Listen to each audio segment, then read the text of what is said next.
السلام علیکم ورحمۃ اللہ وبرکاتہ۔ ابھی حال ہی میں ایک عاشق رسول کا انتقال ہوا۔ کچھ لوگوں نے اس کی ویڈیوز مجھے بھی سینڈ کی اور بھی جگہ جگہ ان کی ویڈیوز وغیرہ سوشل میڈیا پر وائرل ہو رہی ہیں۔ تو میں نے ان کی تصویر دیکھی تو بڑا دل میں سکون ملا، اطمینان ملا، ایک خوشی سی ہوئی، فرحت اور مسرت سی محسوس ہوئی کہ دیکھو کیسے عاشق رسول ہوتے ہیں، زندگی جیتے ہیں تو جینے میں بھی ان کے چہروں پر نور ہوتا ہے، دنیا سے چلے جائیں تو نورانیت اور بڑھ جاتی ہے، چہرہ اور چمکنے لگتا ہے، چہرے پر اور تازگی آ جاتی ہے۔ کس وجہ سے؟ ایک وجہ جو سمجھ میں آئی مجھے، میں نے خود ان کی تصویر پہ بھی غور کیا کہ کیا وجہ ہوگی، تو ایک دل نے گواہی دی کہ یہ شخص جو تھے نبی پاک سے عشق کرنے والے، محبت کرنے والے، بارگاہ رسالت کا ادب کرنا جانتے تھے۔ بس یہی وجہ تھی کہ اللہ نے دنیا میں بھی ان کو نوازا اور بعد مرنے کے بھی چہرے پر وہ آثار ظاہر کر دیے کہ لوگ دیکھ کر آج بھی رشک کر رہے ہیں کہ دیکھو کیسے اطمینان ہے، کیسے لگ رہا ہے سکون سے سو رہے ہیں۔ وجہ کیا ہے؟ وجہ یہ ہے کہ زندگی نبی پاک کے عشق میں، محبت میں، اطاعت میں، اتباع میں گزاری۔ آج ہم بھی گزار رہے ہیں زندگی، کچھ پتہ نہیں کل کیا پتہ ہماری بھی روح پرواز کر جائے اور ہمارا بھی جسم پڑا ہو۔ کتنے جنازوں میں ہم آتے جاتے رہتے ہیں، ہر ایک کا یہ حال نہیں ہوتا۔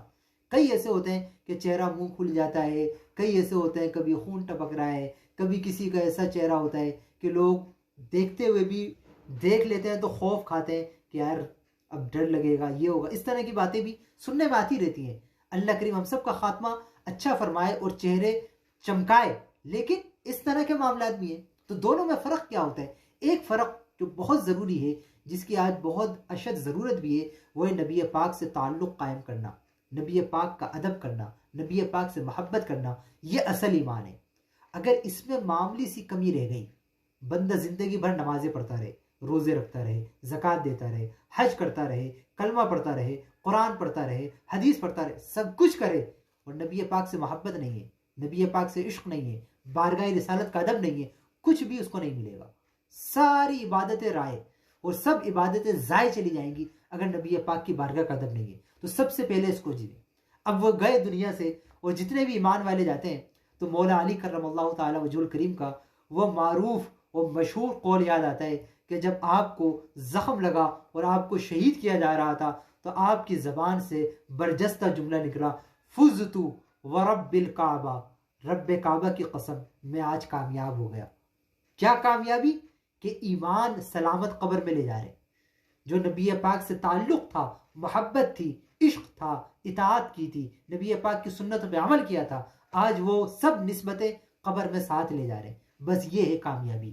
یہ کامیابی نہیں ہے کہ دنیا میں مال بنا لیا، دولت بنا لی، عزت کما لی، شہرت ہو گئی ہماری، آج گاڑیاں لے لی ہم نے، بینک بیلنس لے لیا اور مر کے گئے تو معلوم ہو ہمارے چہرہ پہچاننے میں نہ آئے، ایمان سلامت نہ ہو، تو بہت بڑا نقصان ہے۔ اصل کامیابی وہ ہے کہ بندہ دنیا میں جیے تو اس طرح جیے کہ مرتے وقت ہم بھی مسکرا رہے ہوں اور ہم بھی دل میں یہ کہہ رہے ہوں کہ ہم بھی دنیا سے کامیاب ہو کے جا رہے ہیں۔ کامیاب وہ ہوتا ہے جو اللہ رسول کو راضی کر لے۔ یہ شخص بھی جو تھے، میں ان کو ویسے ذاتی طور پر نہیں جانتا، نہ کبھی ملاقات ہے، بس ایک عقیدے کے حساب سے کہ یہ بھی عاشق رسول تھے، اور الحمدللہ اللہ ہمیں بھی آخری سانس تک عشق رسول پہ ہی زندگی عطا فرمائے اور عشق رسول پہ ہی موت عطا فرمائے۔ تو یہ ایک مبلغ بھی تھے، اچھی باتیں کبھی بتا رہے ہیں، کبھی کسی کو گناہ سے روک رہے ہیں، کبھی سنتوں پر عمل کر رہے ہیں، دوسروں کو بھی ترغیب دلا رہے ہیں کہ تم بھی سنتوں پر عمل کرو۔ جب بندے کی زندگی کا اصل مقصد یہ ہو کہ نبی پاک کی ذات میں ہی سب کچھ ہے، ان کے بغیر کچھ نہیں، جو ہمیں کرنا ہے وہ دیکھیں نبی پاک کیا کرتے تھے وہ کرنا ہے۔